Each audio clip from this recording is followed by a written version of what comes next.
प्यारे बच्चों, लोकतांत्रिक राजनीति में आज हम राजनीतिक दल के बारे में पढ़ेंगे।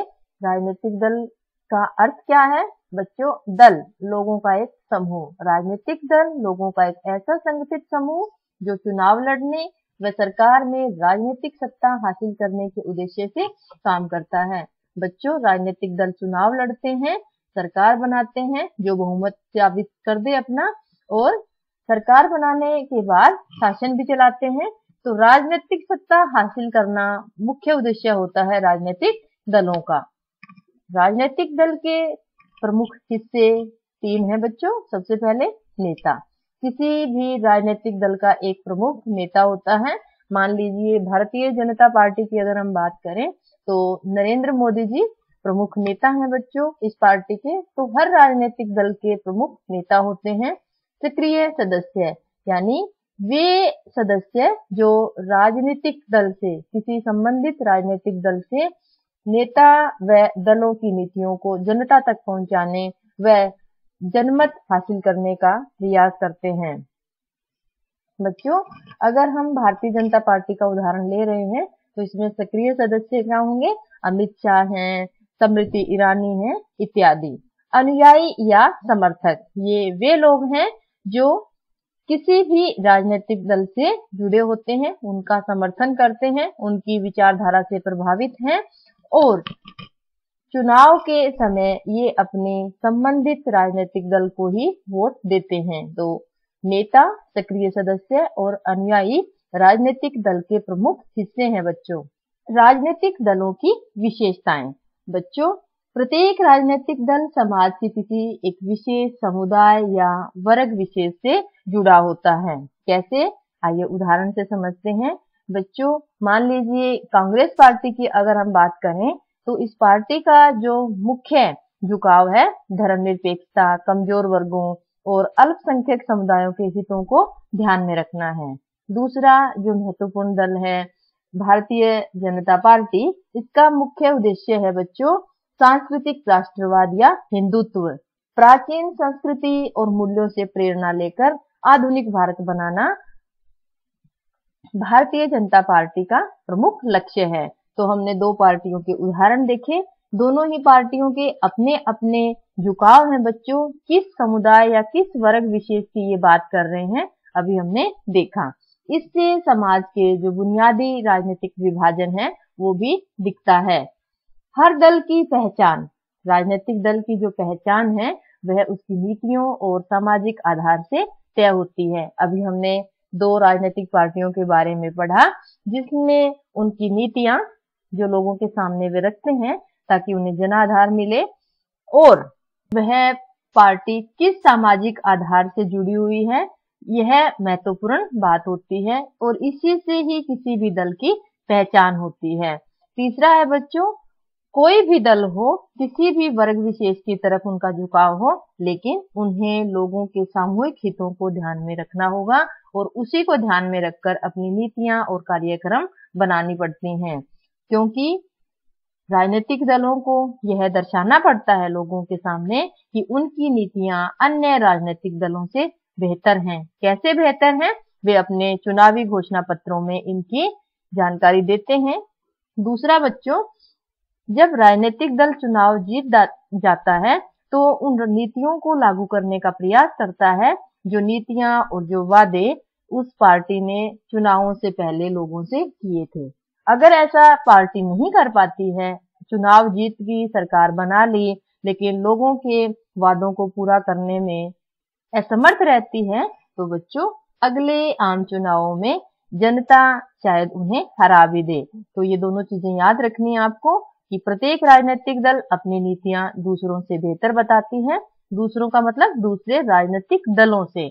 और चुनाव जीतने के बाद राजनीतिक दल उन नीतियों को लागू करने का भी प्रयास करता है सामूहिक हितों को ध्यान में रखकर। राजनीतिक दलों के कार्य। सबसे पहले चुनाव लड़ना। बच्चों, हर राजनीतिक पार्टी चुनाव लड़ती है। कैसे? अपने उम्मीदवारों के माध्यम से। विभिन्न निर्वाचन क्षेत्रों से विभिन्न उम्मीदवार चयनित होते हैं। उम्मीदवारों का मतलब हुआ बच्चों साधारण भाषा में टिकट मिलना कि किस पार्टी से, किस क्षेत्र से कौन सा उम्मीदवार चुनाव लड़ेगा। तो उम्मीदवारों का चयन विभिन्न निर्वाचन क्षेत्रों से राजनीतिक पार्टी ही करती है और उम्मीदवारों का चयन मुख्य रूप से राजनीतिक दलों के नेता करते हैं। दूसरा है बच्चों नीतियां बनाना। राजनीतिक पार्टियां जनहित को, लोगों के हितों को ध्यान में रख के नीतियां बनाते हैं। दूसरा, पार्टियां विभिन्न विचारों को कुछ बुनियादी राय तक समेट लेती हैं। इसका अर्थ क्या हुआ बच्चों, हमने पिछले उदाहरण में भी पढ़ा। देखिए बच्चों, हर समाज में प्रत्येक नागरिक के विचार अलग होते हैं और आपको पता है कि नागरिक ही राजनीतिक दलों का निर्माण करते हैं। लेकिन जब राजनीतिक दल का निर्माण होता है तो यह दल इन बातों का ध्यान रखता है कि विभिन्न रायों को मिलाकर एक ऐसी बुनियादी राय बनाई जाए जो सारी जनता को सही लगे, उचित लगे। तो अब आप समझ गए होंगे कि विभिन्न जो विचार हैं उनको एक बुनियादी राय तक, एक ऐसी राय तक ले आना जो सारे उससे सहमत हो। हालांकि यह काफी विवादास्पद मूल्य है बच्चों की बुनियादी राय स्थापित करना, लेकिन फिर भी राजनीतिक दल ऐसी कोशिश करते हैं कि उनकी नीतियां ऐसी बने जो सामूहिक हित में हो। राजनीतिक पार्टी अपनी नीतियों और कार्यक्रमों को जनता के सामने रखती हैं। इससे जनता को किसी विकल्प को चुनने में मदद मिलती है। बच्चों, चुनावी घोषणा पत्रों में हर राजनीतिक दल अपनी नीतियां और अपने कार्यक्रम लोगों के सामने रखती हैं और लोगों को भी यह पता चलता है कि अमुक पार्टी का विचार क्या है और दूसरी जो पार्टी है वो किसी मुद्दे पर क्या सोच रखती है। तो लोगों को विकल्प मिलता है। विकल्प का मतलब है चुनने का अधिकार, कि जितने भी उनके सामने उम्मीदवार हैं सूची में, उनमें से कौन सा उम्मीदवार उन्हें सही लगता है। चुनाव जीतने के बाद राजनीतिक दल उन नीतियों को लागू करने का भी प्रयास करते हैं जिनका वादा उन्होंने चुनाव लड़ते वक्त लोगों से किया था। राजनीतिक दलों के कार्य पढ़ रहे हैं हम बच्चों, चुनाव लड़ना, नीतियां बनाना और तीसरा है कानून बनाना। बच्चों, कानून विधायिका द्वारा बनाया जाता है। अब विधायिका कौन है बच्चों, कि विधायिका के जो ज्यादातर सदस्य हैं वो किसी न किसी राजनीतिक पार्टी के सदस्य होते हैं और चुनाव जीतकर विधायिका में ये प्रवेश करते हैं। कानून बनाने की जो प्रक्रिया है उसमें राजनीतिक पार्टियों की प्रत्यक्ष भूमिका होती है। जो सदस्य चुनकर आए हैं, चाहे वो विधानसभा सदस्य है, चाहे वो संसद सदस्य है, वो किसी न किसी राजनीतिक पार्टी से संबंधित होता है। इसीलिए जो कानून बनाने की जो प्रक्रिया है इसमें राजनीतिक पार्टी प्रमुख रूप से हिस्सेदार होती है, प्रत्यक्ष भूमिका होती है। सरकार बनाना, राजनीतिक दलों का प्रमुख कार्य है सरकार बनाना। बच्चों, सरकार कौन बनाता है, वह राजनीतिक दल जो सबसे अधिक सीटों पर चुनाव जीतकर आई है और सदन में जिसने अपना बहुमत सिद्ध कर दिया है। अलग अलग मंत्रालयों की जिम्मेदारी विभिन्न राजनेताओं को दी जाती है। बच्चों, मंत्रालय जैसे रेल मंत्रालय है, खेल मंत्रालय है, गृह मंत्रालय है, और जो प्रमुख नेता होता है किसी भी राजनीतिक दल का, वे अपने सक्रिय सदस्यों को मंत्रालयों की जिम्मेदारी सौंपते हैं। सक्रिय सदस्य हमने शुरू में पढ़ा था, आपको याद होगा, जैसे मैंने उदाहरण दिए थे, अमित शाह हैं, स्मृति ईरानी हैं इत्यादि। सरकार बनाने के बाद विपक्ष की भूमिका, यानी वह राजनीतिक दल जिसे चुनाव में बहुमत नहीं मिला, जो सरकार नहीं बना पाया, वह राजनीतिक दल बच्चों विपक्ष की भूमिका निभाता है।